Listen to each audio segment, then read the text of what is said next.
We speak. Our words, we listen. We speak. Our words, we listen. We speak. Our words, we listen. We speak. Our words, we listen. Hello, everybody, and welcome out there in Autism land to Autistic Radio. It's a time where a group of autistic people get together, discuss their lives, how autism presents to them individually. It won't cover everybody who's autistic, but you'll probably find some value in the shared experience there. So we're going to look at the first post. It's from NDWise Hub, an AUDHD advocate, parent, article writer and resource creator who focuses on safety in communication and agency in ways that honour the neurodivergent experience. The post reads, "When we look at context only as background noise, we miss the point that it actively shapes communication and that it is volatile. What is safe in one space can feel impossible in another. What makes perfect sense in one relationship can be misunderstood in another, even when the words are the same. This fragility of context is the reason for many breakdowns in understanding, because social systems assume that context is stable, shared, and mutually understood, but regrettably, it rarely is. Let's start by looking at the assumption of shared meaning. Most environments operate on implicit expectations. The trouble is that these assumptions depend on shared cultural and sensory baselines which are neuronormative. When communication styles differ, the contextual cues that people rely on to interpret the meaning become unreliable. In other words, the same behaviour carries different meanings depending on who is interpreting it and under what conditions. When those interpretive frameworks are undiscussed, misunderstanding becomes systemic rather than situational." This is a large piece of text and exemplifies in its sense probably the first paragraph, which is dealing with context, volatile communication, the misunderstandings. So what are we to take from this text? Is it autistic related? I'm just going to reflect back on being autistic and how we handle communication, how we relate to it, the context that it operates within for us, whether that be, as it says in the text, workplaces, classrooms and services, challenges to effort or motivation and the environmental mismatch. Yeah, again, it's like somebody's style of language as well can be a wee bit of a barrier to understanding the way text is put together. It's a difficult piece of text. Let me try and see what I'm finding in it. It says at the beginning, it says, if we look at the context of what somebody is trying to communicate only as the background noise and we ignore it, then we're missing the point that the context in which we speak actually is part of the communication. It changes the meaning of what is said. The words mean something different in a different context. It also says that because people don't think of the context the words are said in, it creates a breakdown in the communication between people. If it's assumed that the context hasn't changed, the context is a stable thing, rather than the context of our lives are things that are always moving and always shifting, our mood, everything changes, then what is being said is not really being received. There are assumptions made about our words. There's an assumption of shared meaning. The way that I say a sentence, I assume people are going to understand those words in the way that I mean them. And I'm sure that they feel when they put a sentence back to me, that's what's happening for them. A sentence means a sentence. But the poster seems to be saying the reality is that the same sentence in a different context means something completely different. And if most people are using the same kind of framework, the same kind of context to put those words in and understand those words in, then there's a kind of agreement that happens of what words mean. However, the person actually saying those words might not be part of that agreement of how the context works. If it's a neurotypical framework, then it's going to be misunderstood. Does that make any kind of dent on this? Yeah, briefly, that explains why communication would not work, because there are regulatory frameworks to conform to. I think what's also being hinted at here is there's a shared understanding. It's not just in shared meaning or shared use of words, but a shared relationship of context. You and I may go into a situation in a place saying different things, totally at cross purposes, I think is a cliche or idiom. But yet, we do share a situation of communication, even if it's miscommunication. So something goes on there where people get out of their frames and contexts and see the larger picture. And I think that is being pointed at as an autistic or neurodivergent experience.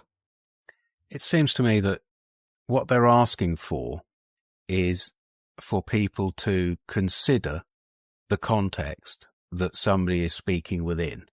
They're asking people to not assume that a sentence means the sentence that they are used to it meaning, because if they try to imagine themselves a little bit more about the person and where they're coming from, what their experience has been prior to that or around that, then those words should have a different meaning to them. So there's an assumption that kind of misses communication, because communication is much bigger than the words. Yes, and I think it works both ways. So it's what the neurodivergent person is communicating in this changing situation or context, but also what they're perceiving anyone else in the conversation as having said and what it means.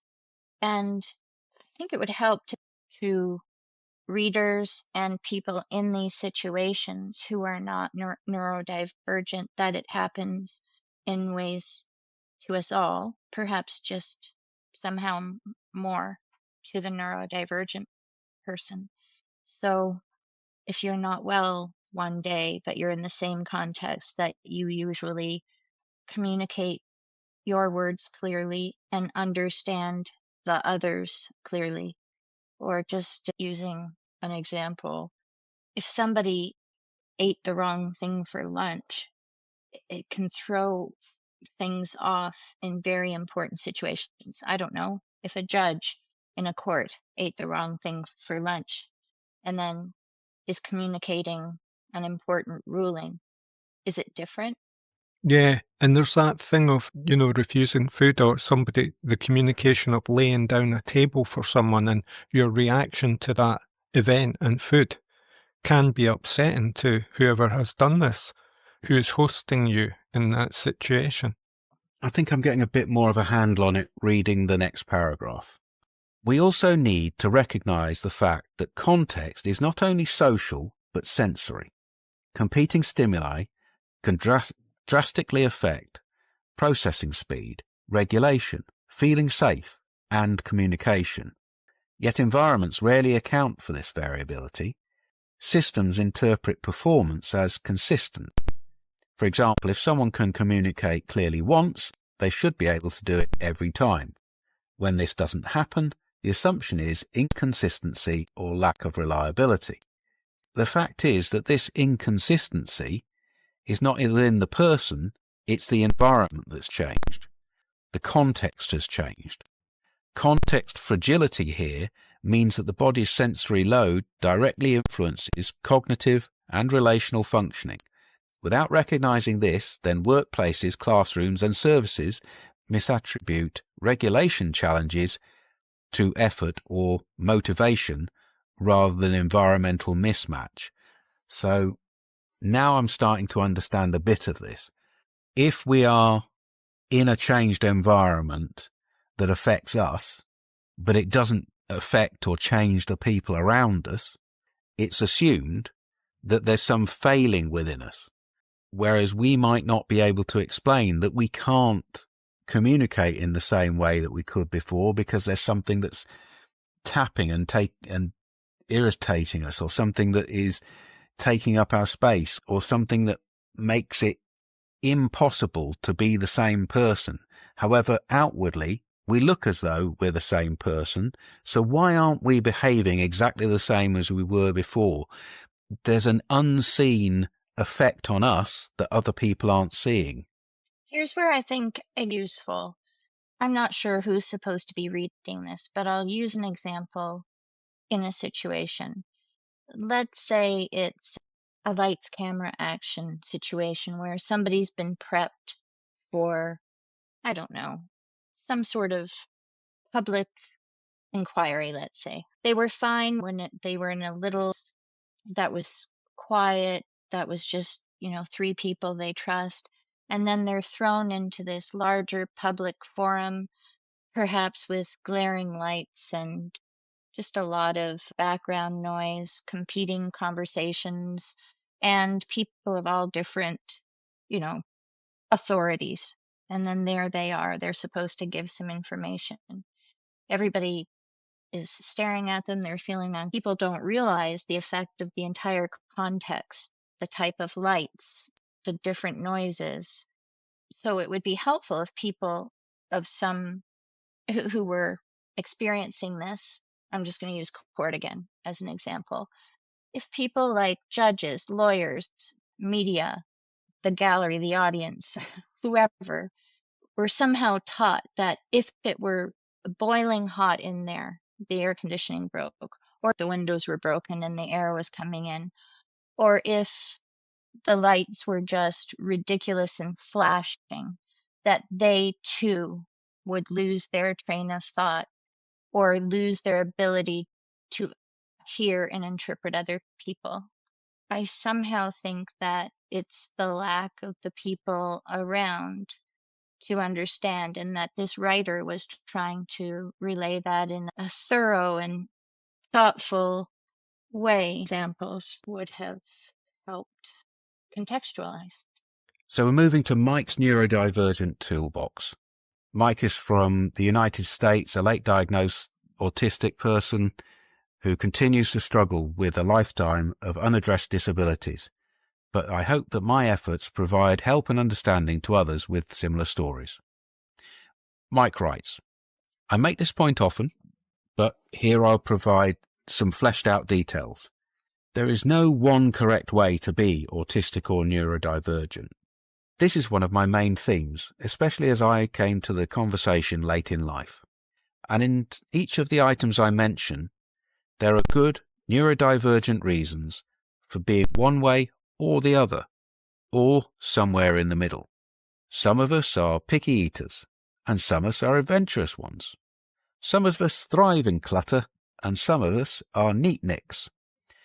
Similarly, some of us are pack rats, and some are minimalists.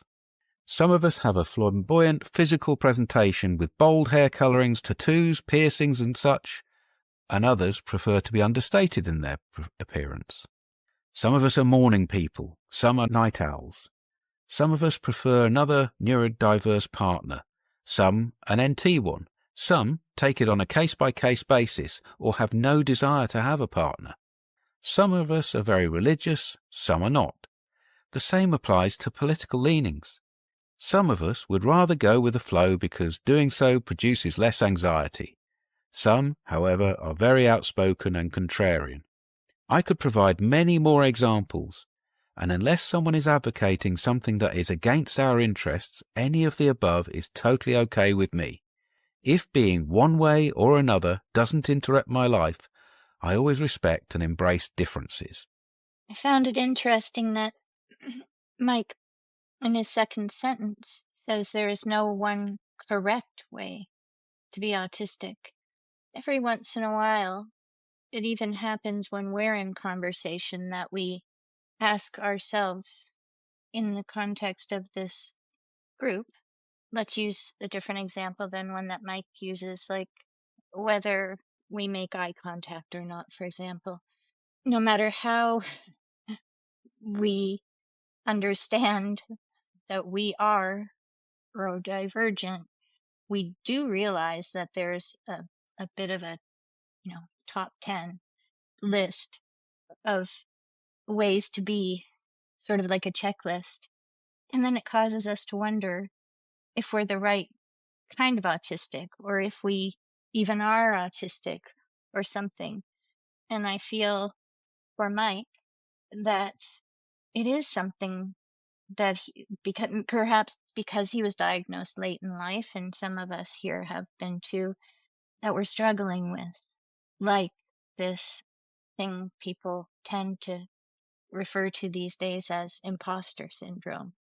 I think we all react to what we've heard and what we learn and what we read, given that we might have curiosities once we, approach diagnosis and receive it.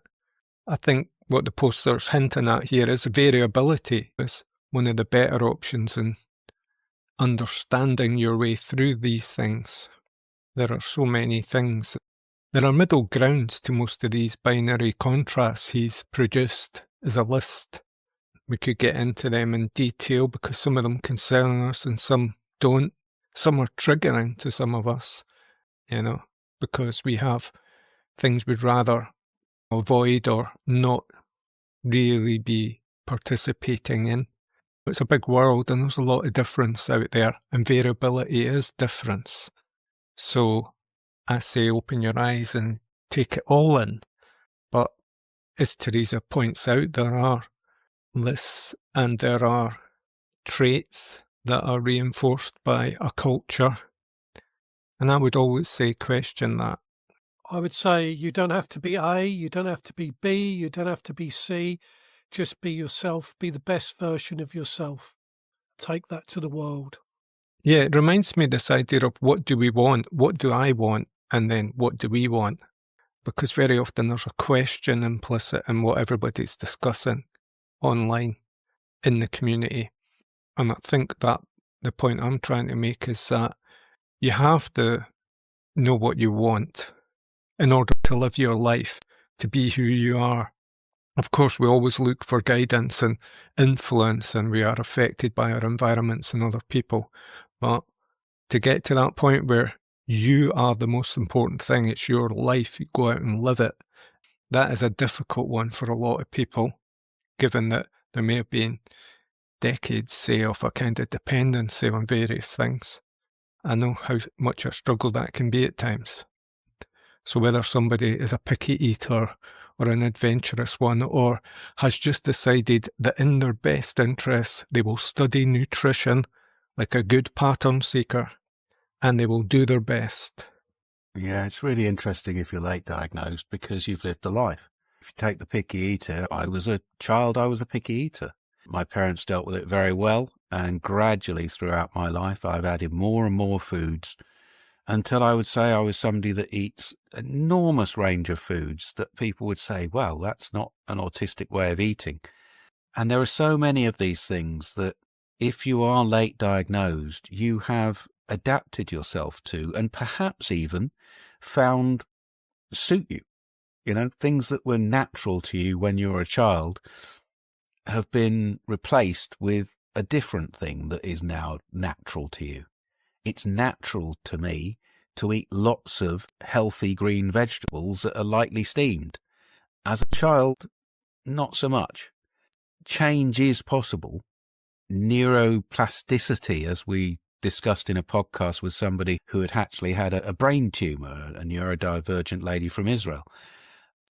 We are changing. The brain adapts and changes to circumstances, not just in negative ways through trauma, but also in positive ways through positive experience. There is always a difficulty, though, because autism has been defined by other people. And now autistic people are attempting more and more to define autism themselves.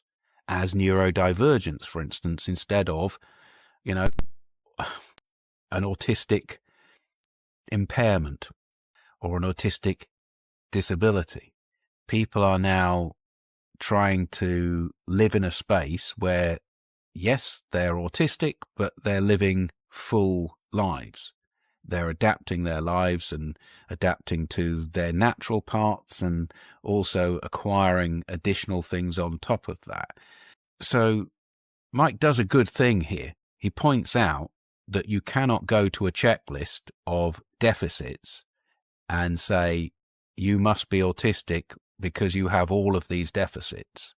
It's important not to be overwhelmed by other people's opinion of what autism is or what autism isn't.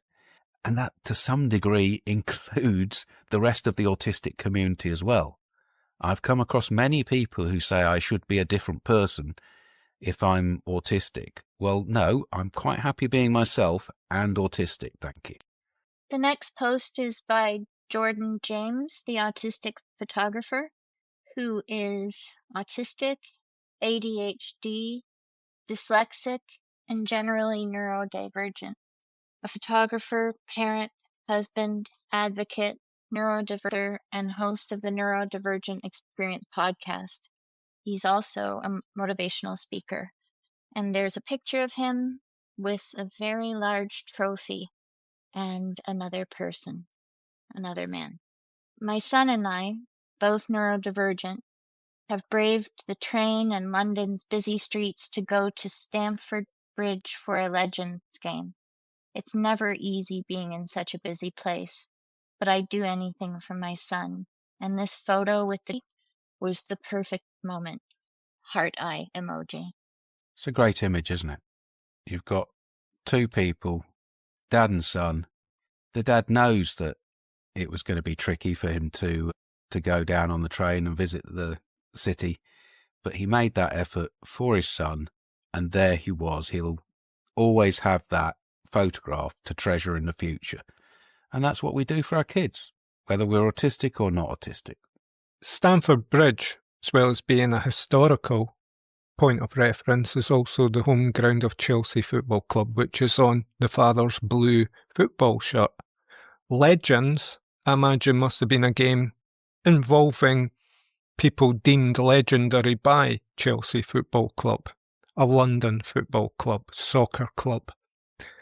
The Champions League trophy was won by Chelsea FC, so this is often part of fandom.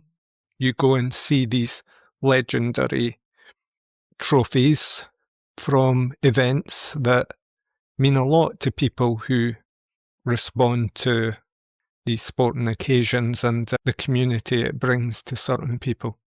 I wonder if it's one of either the father or the son's special interests, or that's just a fleeting thought. But my thought is like what Jules said. It's a wonderful memory, this photograph, and the memory of Jordan James, and the things that I have done with my neurodivergent children in their lives. And now that they're grown and gone, I think to myself sometimes, how did I ever do those things? I could never do those things. But putting myself back in the memory of things like certain concerts or advocating for them, or this one time my daughter insisted I go to a party with all of the high school graduate parents, which I had never done before. It's a memory that I could have gotten no other way. I think the other way of looking at it is, if you're not autistic and you want to understand the kind of passion that we have for some of the subjects, then football, or following a football team, a soccer team here in the UK, or maybe your American football team, more hockey team, that kind of passion kind of explains the passion that a special interest, as they call it, might be for an autistic kid into the stereotype of trains or dinosaurs, or something like butterflies, or a particular piece of literature, or something unusual. We always pick out the trains and dinosaurs for children, but children get specially interested in and get a passion for all kinds of things. And maybe the way to explain that to a non-autistic person is the way you have a passion for your team, Chelsea. I think for the special interests like butterflies, people don't have to experience going into this setting, like going to Stamford Bridge and being so much to get to their special interest. And it reminds me of one of our members whose special interest is a particular music group and the lengths that he has gone to participate. But I also wanted to say something about what you call your football. Around the world, football is one of the most accessible sports.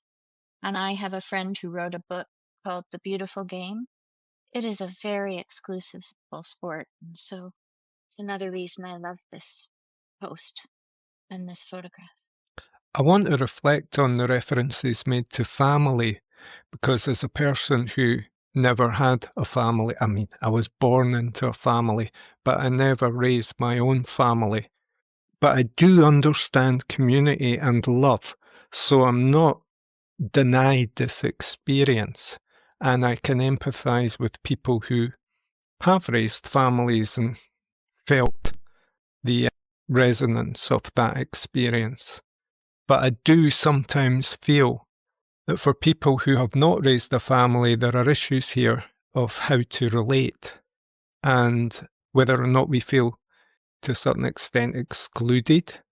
It's a thought I've had at various points in my life. It doesn't bother me greatly, but I just thought I would reflect on it as a person who's made it at this point in his life and not went through that experience.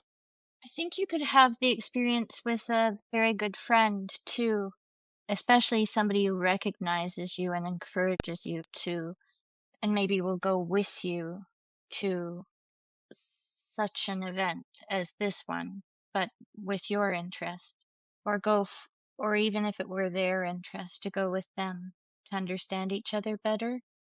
Oh yeah, I had that experience this week where like two of my friends turned up on the same afternoon, and it was almost like too intense almost. You know, after a while I had to leave because it was like I'd been 3 hours out there with the energy of two other people who are quite intense for me. Enjoyed it immensely, but it was a burnout thing, you know, so, and they are people I share things with and people I'm very comfortable with, and I'm quite open these days, you know, kind of flexible and variable, you know, but I do know what works for me and what doesn't. And so I do understand where you can share passions. I was just reflecting a little bit on the family side. I'd like to move on to Trauma Geek, Janae Elisabeth. They are a researcher, storyteller, neurodiversity advocate, she, they. Janae shares current science, personal insights and stories from the journey as an autistic survivor, and someone whose posts I've enjoyed immensely over the past 2 years.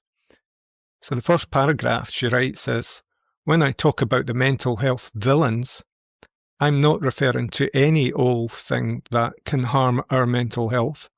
I'm talking about biases that influence mental health care, biases that impact whether we get help or harm from the mental health system when we go to them for help with mental health struggles.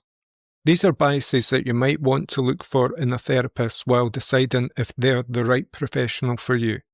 These biases from the therapy office trickle down to all parts of life when therapists are treated as authorities. So here is a working definition list I am using for the group I'm teaching this November-December. We will practice recognising these, exploring how they show up in therapy and then in other spaces like classrooms, workplaces, interpersonal relationships, and our own brain.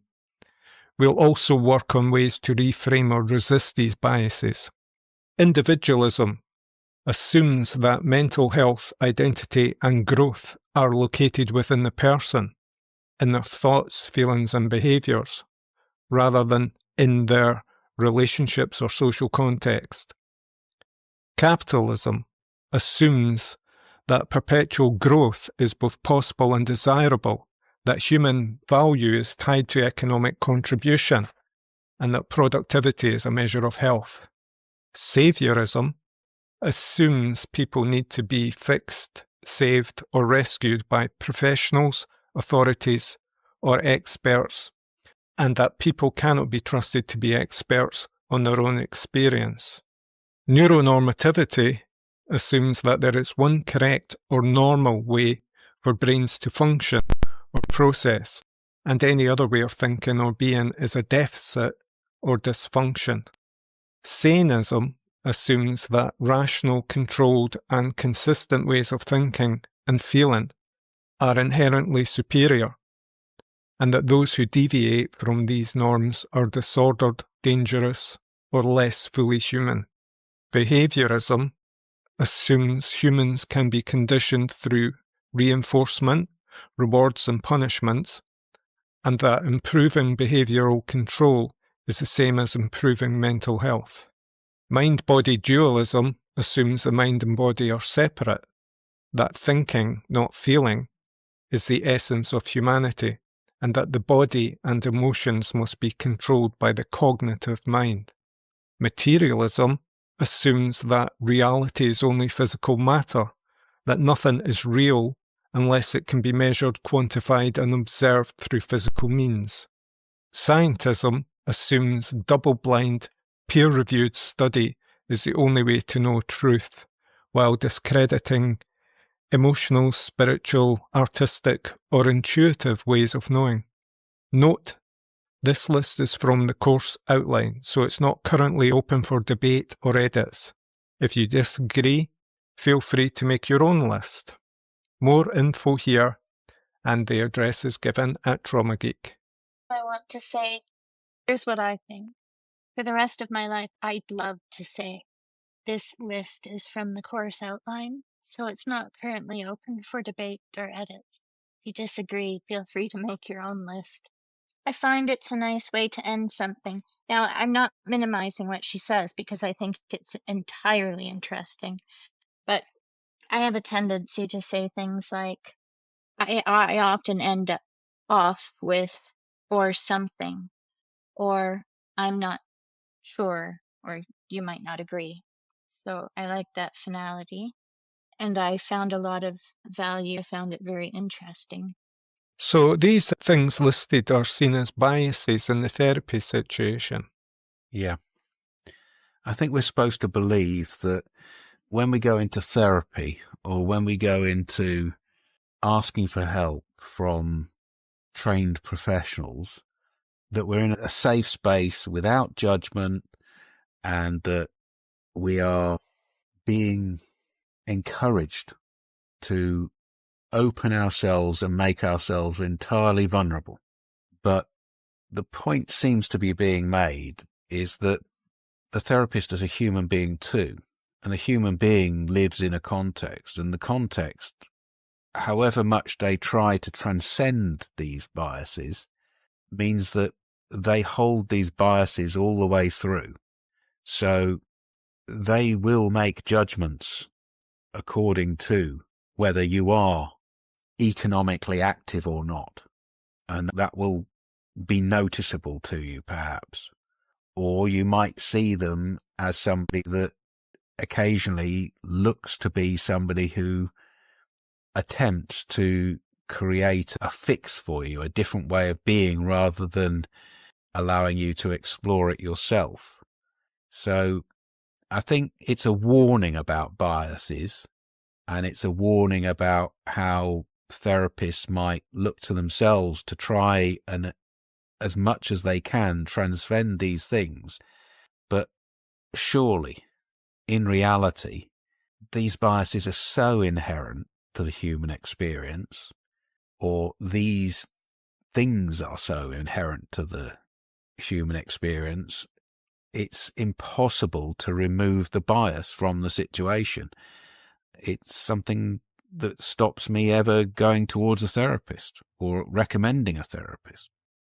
I think this kind of indicates that there's a yearning sometimes in some people in the community for another experience that doesn't contain these biases, And that's what they're looking for, hunting for almost. So when they're in these situations, they want to promote an environment and communication where these things aren't dominant. They want to question them, challenge them even. So that, I think, is okay. But it can also lead to a negative thing I've experienced, which is like you won't be entirely honest in these situations in your communication, maybe consciously or unconsciously, because these things aren't your way of being. And so when confronted with them, you will just say what is required, do what is required to just get through it sometimes. So I think it can lead you to another type of understanding, which is like, where are you in relationship to these things in therapy, say, or in living your life even, and how much are you engaged in challenging it or succumbing to it? Well, that's the last post that we're looking at today. And for those of you who are missing Harry's lovely Scottish accent, he will be back next week. And the rest of us will continue to meet up at the 444 every Sunday, 4:44 p.m. here UK time. And you are welcome to listen in to that or drop in. You can find the link on our website. So that's everything here from us today. Thank you to all those people who have posted those things, and thank you for everybody who has taken part in today's discussions. Normally, I would go through the progress that we're making here at Autistic Radio and Autistic Association, the charity that we formed as autistic people to represent ourselves. So I will remind the group that tomorrow we have the culmination, the end of what feels to me quite a long process when we were trying to help out an autism charity that provides support for young people who have dropped out of school, possibly become a problem to the authorities, the society around them, maybe their family, things just not going very well in their world. And this charity reaches out with programs to try to act as some kind of go-between between maybe the school board, maybe the parents, and the child themselves. The issue for most people is that the professionals in that charity base their knowledge on the new science that they call behavioural science. And behavioural science has a very poor track record over the previous decades when it's been implemented in different parts of the world. And to some extent, behavioural science still carries those difficult issues. There's a mismatch between what autistic people would like to see as positive and what some of the professionals out there feel are positive. So from our point of view, as a completely autistic group, it's a controversial thing to be doing. We do it, though, hoping that something that we say will make a change and make a difference in the way that these professionals behave around other autistic people. We can't do it directly. The only thing we can hope to do is to change some of the thoughts and minds and inform with our own lived experience the professionals out there who are using what they feel to be the golden bullet. So tomorrow we will, for the last time, meet up with this group, and we hope that it won't just be myself representing the organisation. I hope that perhaps some of the other main people, the main instigators here, will come along with me. I'll feel very lonely and very exposed if it's just myself. I wonder if anybody is planning to at this point, but I won't put them on the spot and ask them to speak out loud. The thing that we have every Sunday, reliably, is Harry's live broadcast, where Harry goes through some of the posts that he shares on the autisticradio.com Facebook page. It's an important thing to see what other people are saying and then see whether we have maybe slightly different feelings or similar feelings to the people who post these things on social media. Using other people's thoughts and then commenting on them can sometimes make people feel as though they're being criticized or they're being told that it's wrong in some way. But that's not our intention here. Our intention here is to use the inspiration from what people say to then bring out our own thoughts as a group, so that you, the listener, the people out there in different parts of the world, might frame your own thoughts around. Disagree with us, agree with us, do something, but explore this world of autism that we have to try and manage for ourselves. We can't just wait for other people to tell us how we should think. We form it for ourselves. Spectrum Voices Conversation is an Autistic Association production for autisticradio.com. If you have something to share with us, if you need a voice, you can make different kinds of programs with us. You can make a 10-minute short, or you can join us for a podcast to talk about a subject that is dear to your heart or something you think needs a wider audience. We have an open door policy for divergent views. We do not necessarily agree with everything that we share on our Facebook pages or the words expressed in our podcast. There are a lot of different divergent views which we are trying to allow get aired so that people can see things from different people's vantage points. We hope that you will join that conversation. Contact us through any of our links, Facebook, by email, directly to us.